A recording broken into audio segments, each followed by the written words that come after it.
prajurit komeng guru bangsa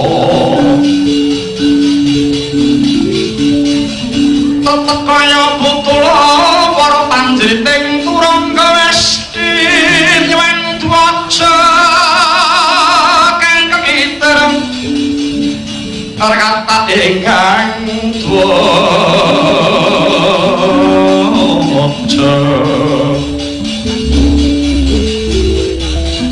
dwaja melayu sepit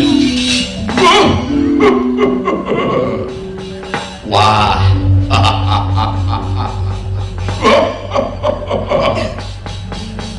man Haryawerta man Sudiwerdi man aman celak lenggahipun kaliyan Kakang Prabu pinggir kula ngabiyantara Paranganjara taringan ingkang putra kula panenggak Kurawa ngwingking saking Banjar Junut pun Dursasana nyadong dawuh kula mboten ngantun paman patih kepareng cemadong dawuh pratrimbahan ing Prapawan Tirtanata kula pun suwatama kula mboten kantun man ngaturaken Herminawata man Hari menika toya minaulang kota pengucap kados ulang resek ambaing toya bendoglis manungsung pekabaran kula kundur ganti nyadong dawuh kuku kula nyata dawuh kula bau citrasinya dawuh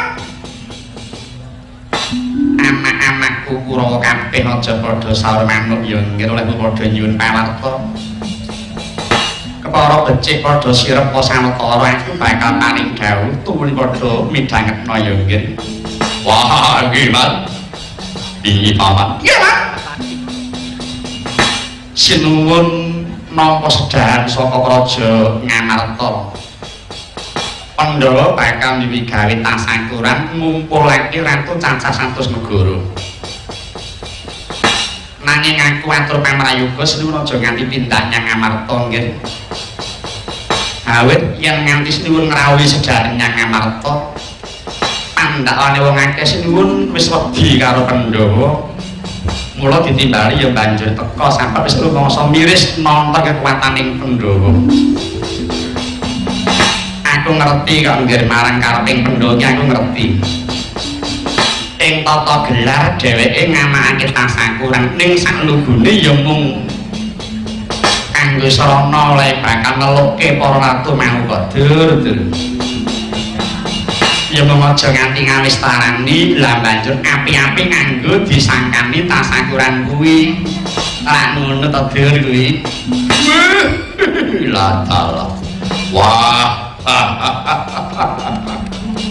wah paman pancen pinter oleh ngutakake gathuke manahanan ning kok nggih ketemu nalan niku man piye ta terang ayune kok sinuwun kepareng ndaratur nggih ketitik sinuwun ora bakal rawuh nyang praja Ngamarta kapara iki mau ana duta saka praja Giribajra utusaning Prabu Jarasandha para pegawan Kumarayekti ingkang wigati ngupaya manungsa kang sinung getih putih bakal dipateni sarono kang bekakang ana kraton Giribajra kono aku gawes ndhawuhake marang Kumarayekti yang menungsa ingkang sinung getih putih iki saiki mung kalih Puntadewa dheweke banjur pamit daya-daya Prating Ngamarta bakal dipatine Puntadewa dur mulai iki saya enteng tanggung jawabmu nggih para Kurawa sabab ora susah dadak ngrekoso mateni Puntadewa wis ana sing bakal mateni kok nggih paman Senguni apa Tirtanata namung sajaipun kados pundi paman menapa sakinten saged dipun jagekaken kadidayaning prita kula paman pangrasaku kok bisa nggih Tirtanata awit yen nonton sarating teja ingkang mantra nang ngguri tenggak kae mau sajake kaya dudu sak lumrahe pandhita ning mau dayane luwih tok Tirtanata mriki paman menawi sekinten pendhitanipun Mindotama mangke kula piyambak ing saking ngaco dhateng Ngamarta mulai gagal tas kedoan syukur nggih syukur Citraksi bisa mbobong atiku maturmu nggih Citraksi. Sumurupa kabeh anakku Kurawa. Dina iki sinuwun kepareng ndak derekake lelegan ana ladang Ngamarta. Kersane Sang Prabu ora bakal mlebu marang pasamuan. Mung kepengin ngulatake ratu ngendi wae sing padha teka mengko.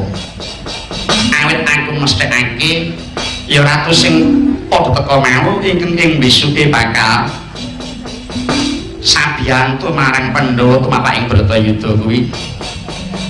Mula kanggo sira Plukswatama iki paman kados pundi? Kowe kudu sing permana ngulatake ratu-ratu sing teka mau ya nggih. Inggih. Cateten jenenge lan negarane perlu ditanggo kepenget lan kanggo pangertenku. Mli. Paman sedhi wis tak dawuh. Gandeng wis ora ana sing usul. Ayo padha ingkang bebudalan. Nderekake jengkaring sinuwun nggih para Kurawa. Ah, nanti dulu. Mengke kriye? Kowe arep usul apa Dermagati? Ora dadi matura.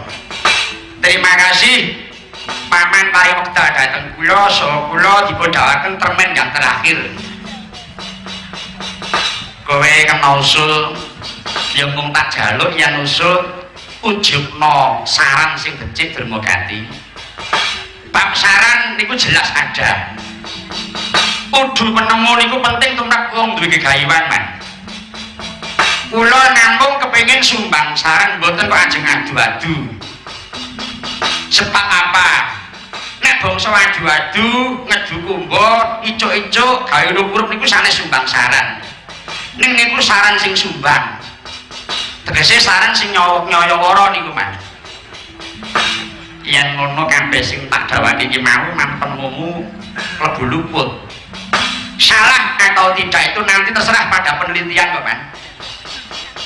Upama bener niku nggih pun lumrah. Sebab manut penemu dika tindakan dika niku kangge negara. Tetapi andai kata paman dianggap keliru niku nggih mung pas mawon kok, Rik.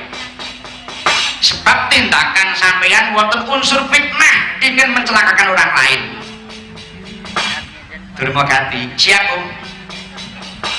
Apa sing tak ngendikake iki mau wigati kanggo ngluhurake lan ngrukepi Buning Stina ing pengajap aja nganti Sara Prabowo lan Wibawa karo Praja Ngamarta lho, Lik. Nanti dulu Om.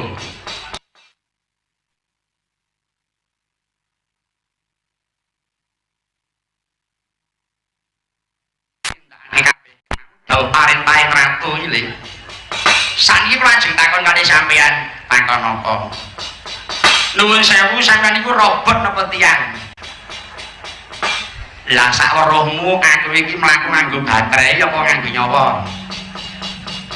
Yen sampean niku rumangsa dadi tiyang, gek mongko sinambilan jabatan patih. Tugas sampean niku wau ganda lho. Nggih nindakake gawe ratu, tapi juga diperbolehkan mengingatkan pada sang raja. Mila sebelum ngendikane ratu digedhok tadi keputusan, ndika kedahe nggih kudu penemu Om. Nek enten kleru ning ratu nggih dibenerke. Nek tindakan ratu niku feodal ya kudu dielekke, ampun mung asal bapak seneng lho Om. Atiku wis kerasa Kadir. Nek kowe arep ngoncek aku wis kerasa. Pancen tak akoni kok lek yen ke neraka kuwi kena pengaruhku. Lah, tak tenan to. Saniki wis takon melih, Man. Takon apa?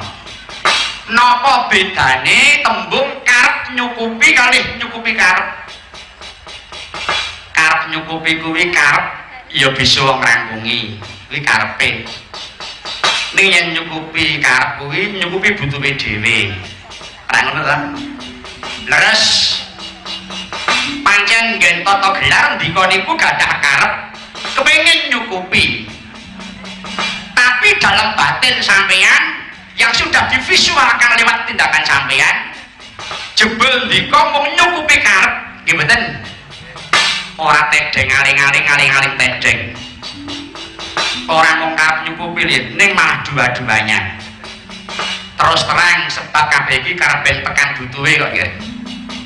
tekan butuhe niku sing sampean jangka ning mang titeni mang ora tekan butuhe kepara malah kewalik ya mung butuhe tekan gitu kancane mangkat melu mangkat mung butuhe tekan perkara hasil atau tidak itu nanti urusan belakang akhirnya wis ngerti kowe gini wis mudeng mung kali iki mangkat apa ora kok dadak kakean rembug iki monggo kula derekke kari tonton mawon iki mengki sing mati niku Pandhawa napa Sengkuni gitu Mas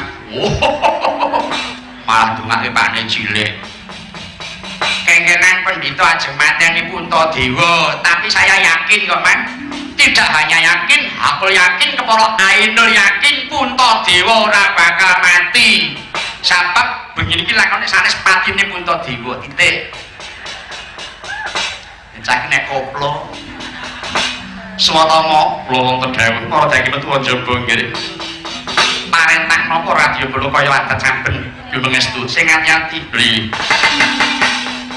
kenjeng bida gumuruk saking Astina negeri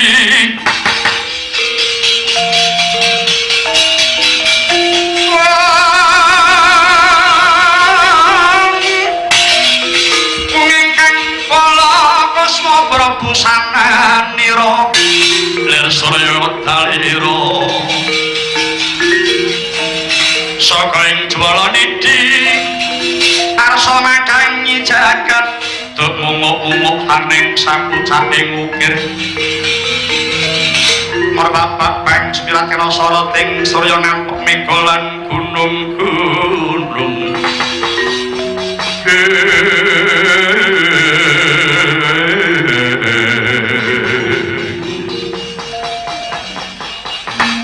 sikil beda sang Yamara wis miyarsa punang bendhe bali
sampun bidhal sang ya para Kurawa andhenaken jengaring Prabu Duryudana lan kecap jengaring sang Prabu Kurwati habari lampah nggih katingal sampane Prabu bodho mapan tangganing pasanggaran sang Dewa Marawati Nareswara Kresna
Jastang kepada ingsun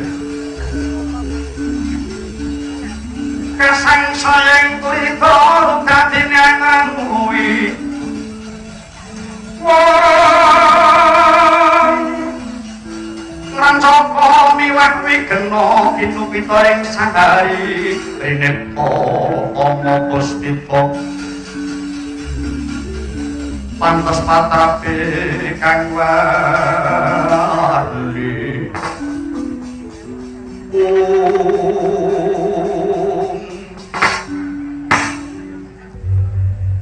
Adimas Setyaki nuwun wonten Prabu paring amin siri Prabu Setyaki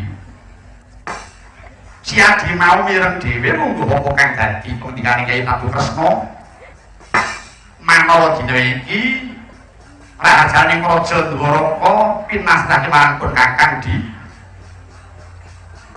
nanging pun kakang ya ngrumangsani pun kakang ora bakal disuruh minta apa-apa menawa disengkuyung para narapraja lan para satriya utamane para kawing raja Dwaraka kene ya nuliki para Prabu berdasarkan gesang kula prostama minangka winggo kegiatan Paduka Prabu anggenipun badhe mapangaken mongsah saking nagari Giribodjo kados ingkang sampun kadhawuhaken Paduka Prabu Mandunaka anggap yagung rikala semanten Setyaki pun kakang ora ngira menawa Mandura bakal tekan mungsuh kang tanpa sangkan turta nanggo wanci Madyarantri mek wong padha Durupati mulane ora sithik kurbane kawula Mandura di nganti pun kakang keplayu marang Durupati iki ya sampah saka nggon ngawekani marang tekan musuh mau selawas urip ya lagi iki dibala diwengindani mungsuh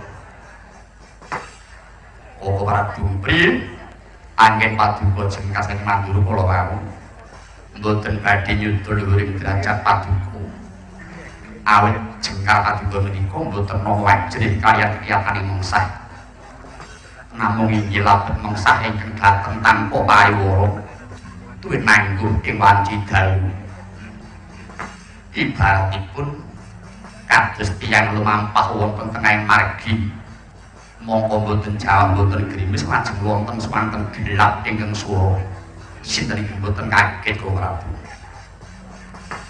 kepara nyata tuwis tiyang mula aja diklepon kakang wedi marang musuh pun kakang ora tidur nampa pas kaya Kresna bab pun maksud dari Raja Durati iki oh Prabu iki mumpung ana wektu kanggo tata-tata yai tetep pun kakang ngenteni sak tekaning mungsuh iku mau yai lho iki kok Prabu pilih mekaten dari Paduka boten kende derek Paduka Prabu badhe ningali kados menapa dedhapuranipun Prabu Hamsa menika Prabu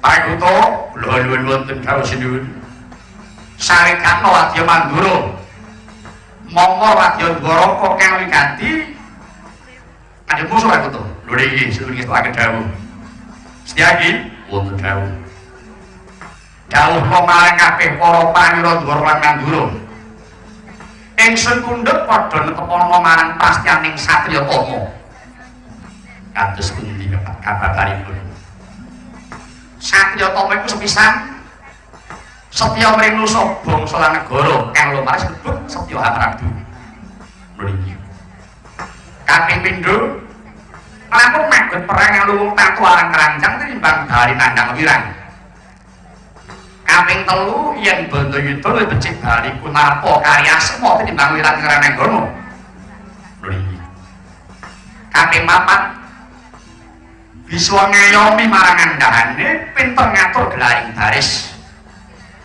ingkang asal teguh ing andeman aja sok ngumbah janji sarta bisa nyimpen wati praja lho niki istilahe Prabu kula sakatan samapta dari Paduka Prabu kadang padha lan becik besok awan demo baris kang prayitna yo sarong wong Durawati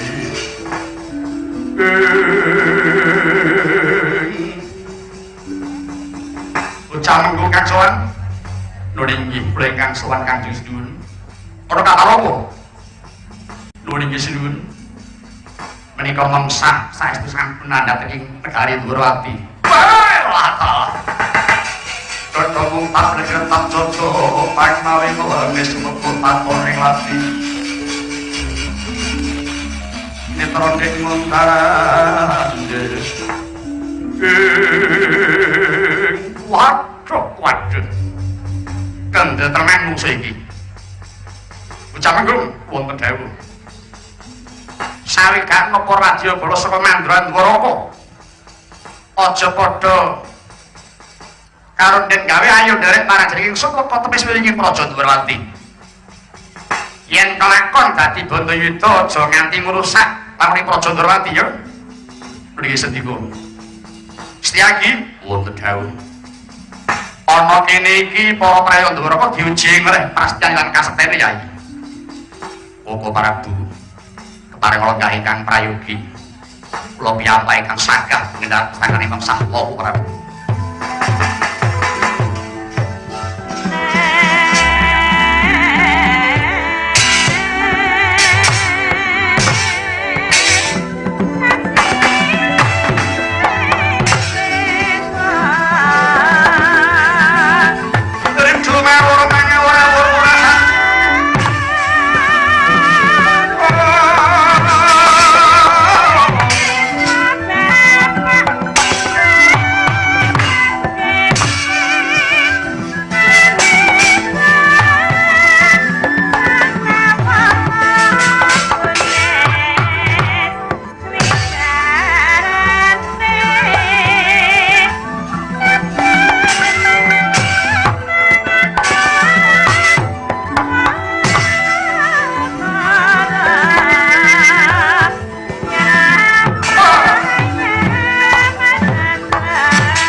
watang ngaradosa mungsuh sangkep jojo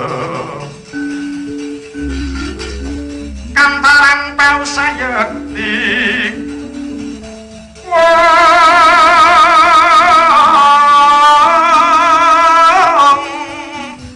dingoleno prateng lampus sirna madyaning palukun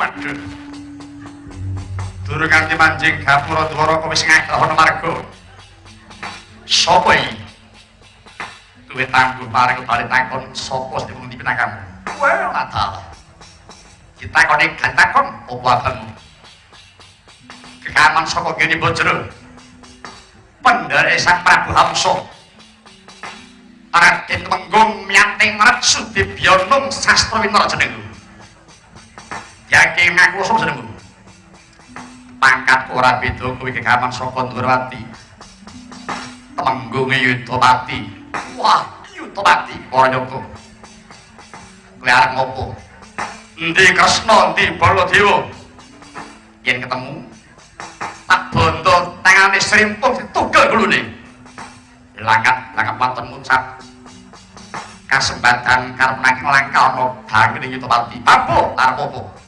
wani parang aku endi katramu kaya Yudapati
rajange dhewe pareng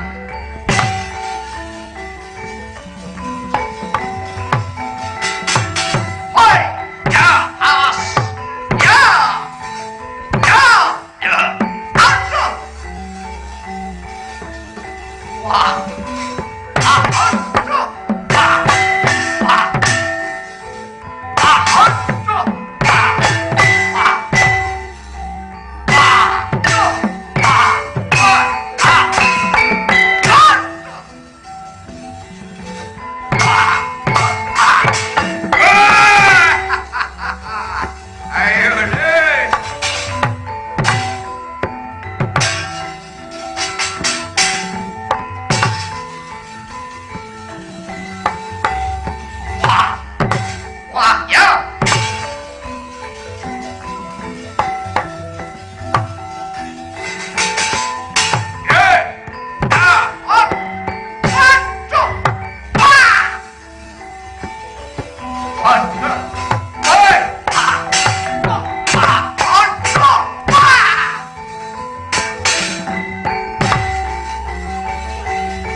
mandikata munclang pedangipun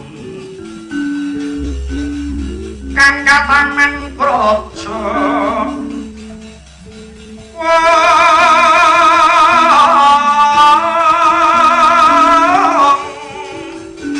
temah tekeng lalis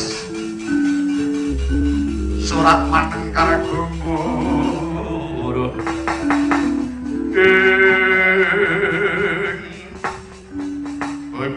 bojleng iblis lanang padha cikangan mundur tak trajangi dhewe sapa iki ana satriya cendhek deke cilik pawakane ning brengose wah saklo sisih kowe tambuh marang aku wah kaya gluduk suarane aku nadyan buta ora mledhat saka kayu watu aku buta sehat dening anak turunan kalung samir pangkatku ditya haranku ditya kala tenung telu raja arek sapa kowe Sentana Durati mburi sapa ingkang Boro Cistiaki haranku Setyaki Bima Kunting Singa Mulang Jaya Wasnira Yuyudana tambah yuda tambah wah akeh jenenge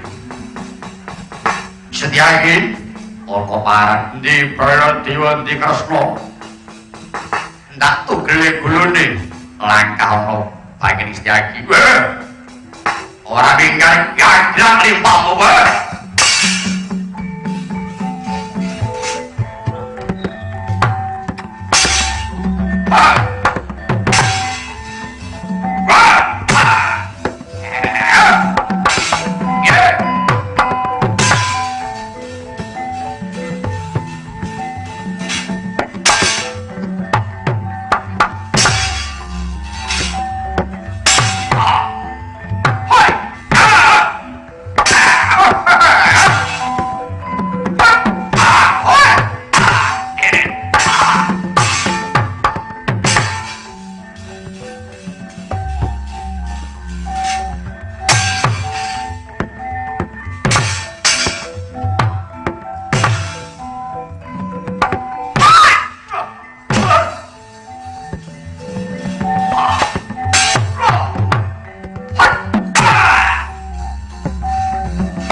Nandang Sri Baladewa nanggalan ira pintusti mungguing slanggana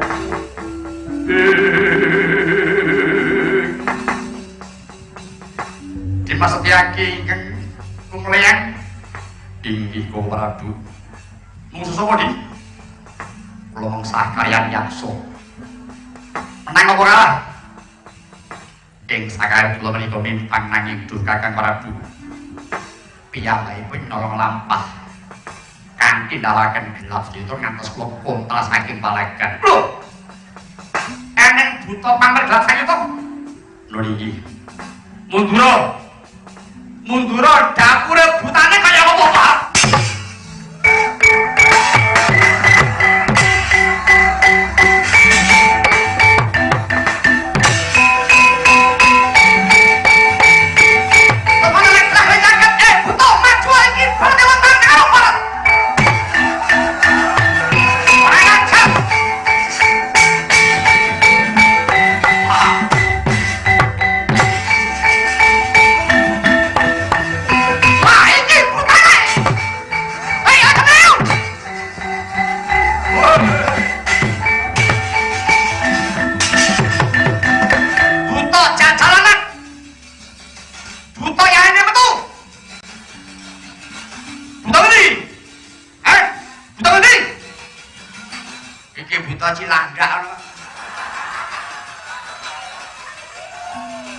Butane soi.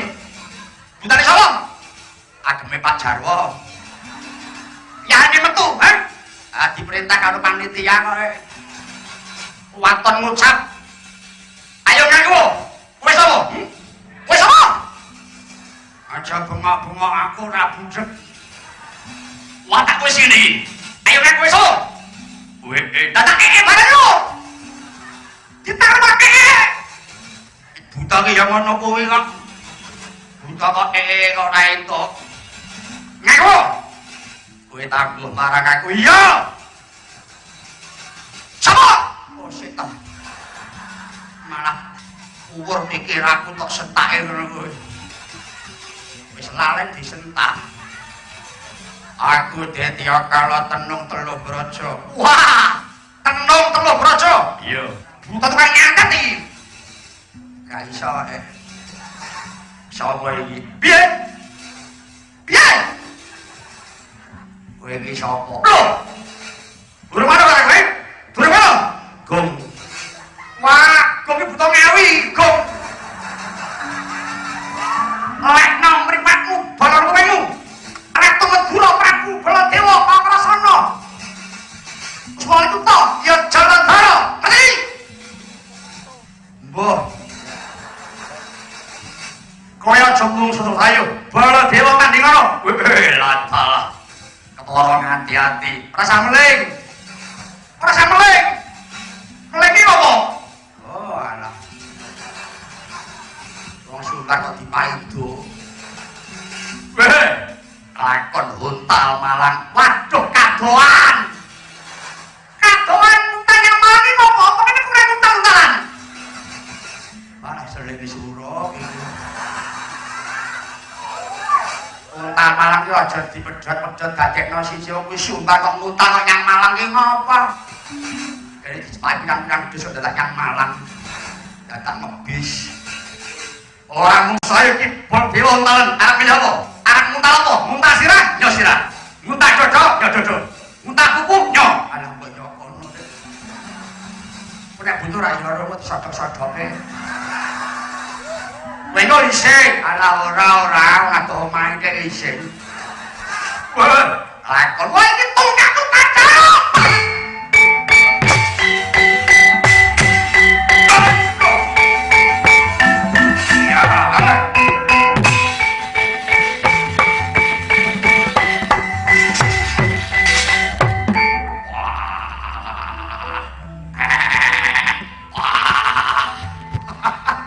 Wah, mampu pete apa tuh?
Aduh,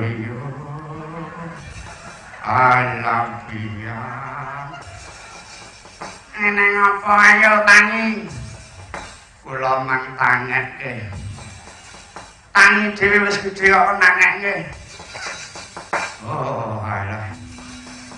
Umur saya mundak tua kok tangi kok angel kaya ngene. Oh, alah beda jaman umur 30 dhisik disalonge kok iso tangi. Kon elek. Ngomong ya ora kejaji. Rai kula tesih, Mbah.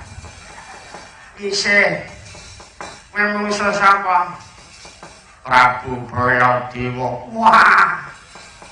Kangkat derajat menungso Baladewa. Kangkat napa Bapak Bundas kok pangkat? Menungso Baladewa. Nggih. Dikapake komplit. Kaya wong jajan. Pinanipun digetak-getak buta ngendi? Saka bingung lemu waton mangsuli buta Cilangga. Yaene metu seneng saka panitia. Jenengmu sapa? Aku Tenung Teluk Braja. Kok buta tukang nyantet iki. Aku gak iso Aku Prabu Baladewa. Ayo kita tanding karo aku. Kowe wani. Lampan kula kala-kala sikile mboten didang raos. Kula cokot pundhake jebul mesem mawon. Sareng kula nyandak kuping Baladewa nesu. Wah iki buta celutak nakon kuping. Kula dikipake ditungkak rai kula. Iki buta kok kalah galak.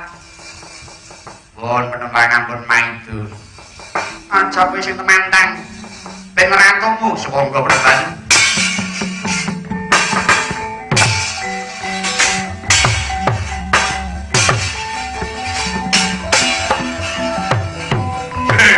Mundur, rajane dewa. Wah!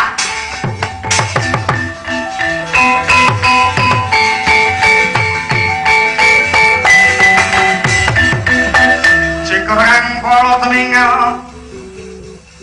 Acang samiya tali loro katik luting kondo danywang kumang caniti. Menjang sangat jimicil lagi nyometal liwus terus kok suara wilongko kaya buto singo wargil pasti jongko denda nyomang ambak boyo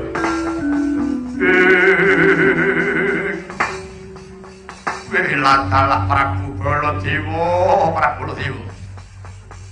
muncireng pupuh melayu Baladewa wah kowe Prabu Hamsa kepara nyoto lah kowe tak enteni termasuk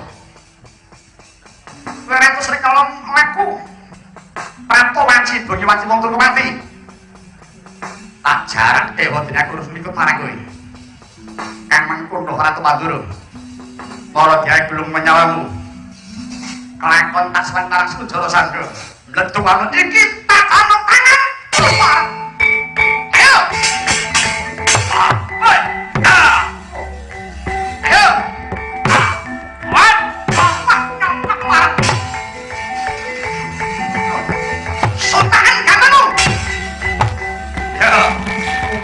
Sundur pada mulai ayo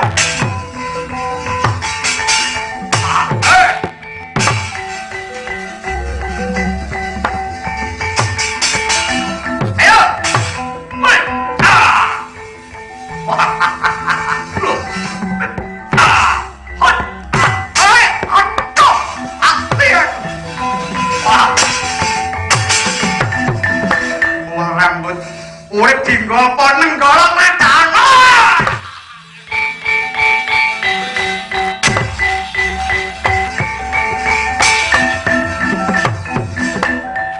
Surakarta Jayakarta. Wah, mboten mindhut damel kenaman menggolo seniwun. Iya, Pak Kuto.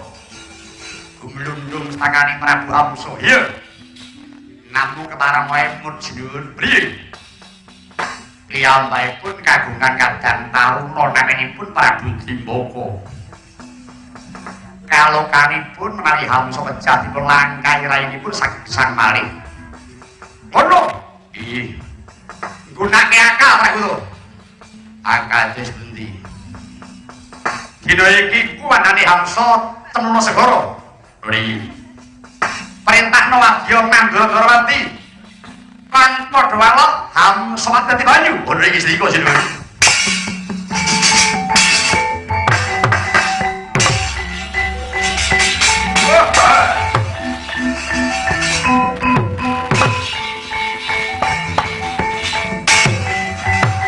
Para wadya padha walok Hamsa mati dadi banyu, dadi banyu, dadi banyu.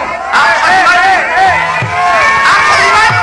Hamsa dadi banyu. Hamsa dadi banyu. Dadi banyu. Dadi banyu. Hamsa dadi banyu. Dadi banyu. Dadi banyu. Hamsa dadi banyu. Dadi banyu. Dadi banyu. Dadi banyu. Hamsa dadi banyu. Dadi banyu. Dadi banyu. Hamsa mati dadi banyu. Banyu.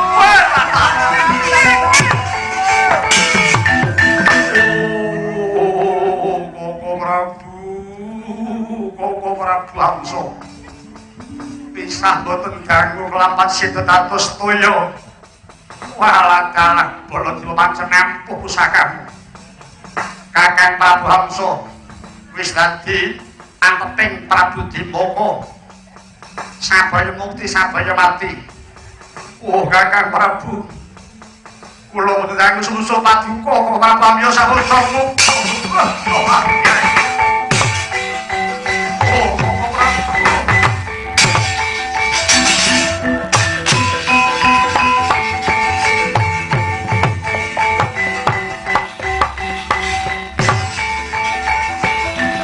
Oh, kok Prabu kula bela paduka Kakang.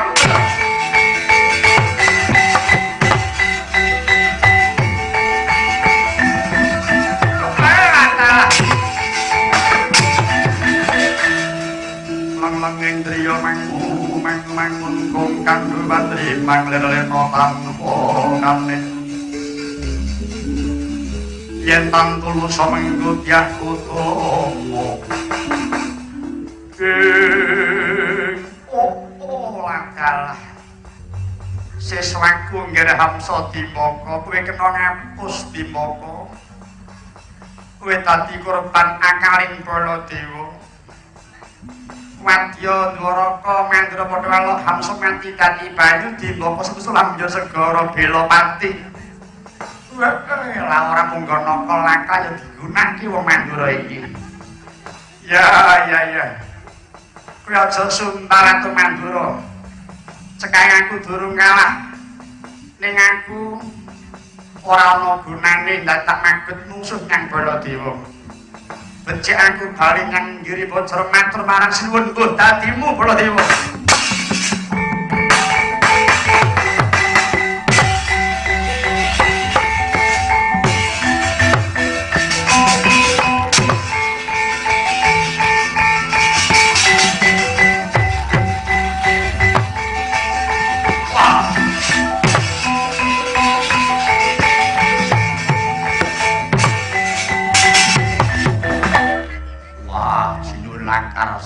Lair batosipun paduka sinuwun kelapan ngakali dhateng Dimbaka piyambakipun ambyur samudra nusul kenerakanipun sinuwun. Iya.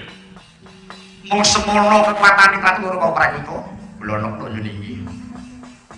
Prakuta wonten dawuh.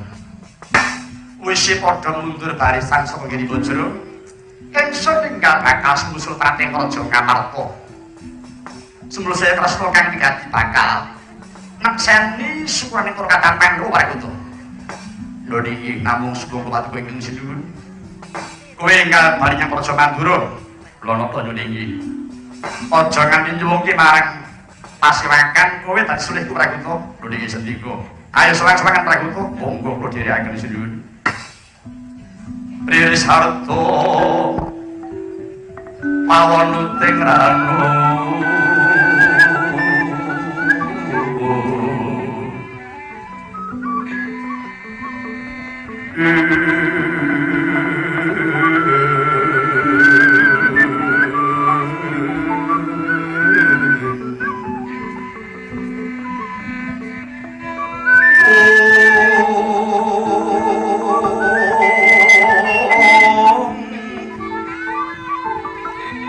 tersingkar sangira dening ganyut